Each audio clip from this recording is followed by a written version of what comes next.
प्रिय भाई बहनों, आज की रोटी के हर सदस्य व्यक्तियों के लिए यीशु ख्रिस्तांची मधुर नावांचे सप्रेम नमस्कार। आज की दिनांक 13 जून 2026 मंगळवार। पण प्रभू महायाजक उठून त्याला म्हणाला, हे लोक तुझ्या विरुद्ध जी साक्ष देतात त्याला तू काही उत्तर देत नाहीस काय?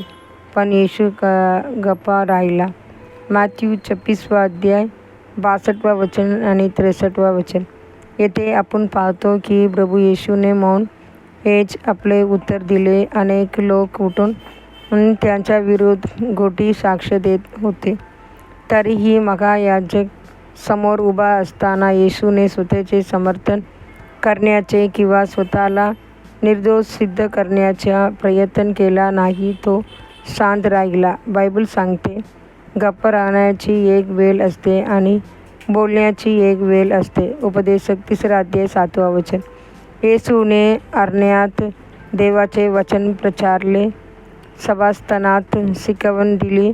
जेव्हा तो डोंगरावर उभा राहिला तेव्हा मोठी गर्दी त्याची भोवती जमली आणि त्याने आपले तोंड उघडून त्याने शिकवले। परंतु व्यभिचारात पकडलेल्या स्त्रीला त्यांच्या समोर आणले गेले आणि तिच्या विरुद्ध अनेक आरोप करण्यात आले। तेव्हा तो शांतपणे खाली वाकला आणि जमिनीवर लिहू लागला। जेव्हा त्याने सतत प्रश्न विचारले तेव्हाच तो म्हणाला, तुमच्यात जो निष्पाप आहे त्याने प्रथम तिच्यावर दगड फेकावा। योहान 8 अध्याय 7 वचन। यानंतर तो पुन्हा शांत झाला। तिला दगड मारण्यासाठी आलेले लोक एकामागून एक निघून गेले। कधी कधी मौन हेच एक सामर्थ्यशाली शस्त्र बनते। इतिहासात अनेकांनी मौनाच्या सामर्थ्याने महान कार्य केली आहेत। प्रसिद्ध थॉमस कॅम्बेल्स यांनी द इमिटेशन ऑफ ख्राइस्ट या पुस्तकाच्या प्रस्तावनेत लिहिले, मौन हा माझा मित्र आहे, प्रार्थना माझी सोबती आहे। एका देवभक्ताने असेही म्हटले, लोकांशी होणारे संभाषण कमी करा, देवाशी होणारे संभाषण वाढवा। राजा दाविदाचा अनुभव तुम्हाला माहीत आहे काय? मी म्हणालो, मी माझ्या मार्गावर लक्ष ठेवीन, म्हणजे माझ्या जिभेने पाप करणार नाही। दुष्ट माझ्या समोर असताना मी माझ्या तोंडाला लगाम घालीनही मी शांत राहिले, अगदी चांगल्या गोष्टीबद्दलही मौन पाळले। स्तोत्रसंगीता 39 अध्याय 1 आणि 2 वचन।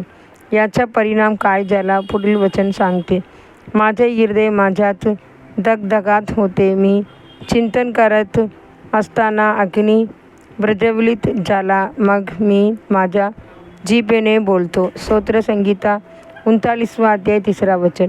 जेव्हा आपण शांत राहतो तेव्हा प्रभू आपल्या वतीने बोलतो।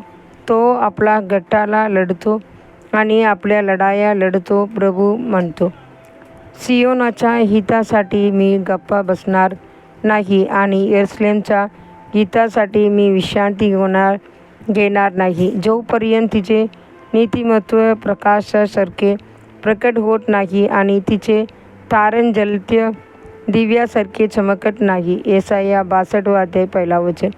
देवाची लेकरांनो, जर तुम्ही स्वतःसाठी बोलला तर प्रभू कदाचित शांत राहील, पण जर तुम्ही त्यांच्यासमोर शांत राहिलात तर प्रभू स्वतः तुमच्यासाठी लढेल। तुम्ही त्याला तुमच्या लढाया लढण्यासाठी जागा द्याला काय? प्रभूने तुमच्या सर्व गोष्टीची जबाबदारी घेतली आहे। तो तुमच्यासाठी सर्व काही पूर्ण करेल। पुढील चिंतनासाठी वचन, परमेश्वर आपल्या पवित्र मंदिरात आहे, सर्व पृथ्वीने त्यांच्यासमोर शांत राहावे। हबक्कूक 2 अध्याय 20 वचन। आजचे बायबल वाचन सकाळ नेहेमिया अध्याय 4 आणि 5 आणि 6, संध्याकाळ प्रसिद्धाची कृत्ये 2 अध्याय 22 वचन से 47 वचन। धन्यवाद।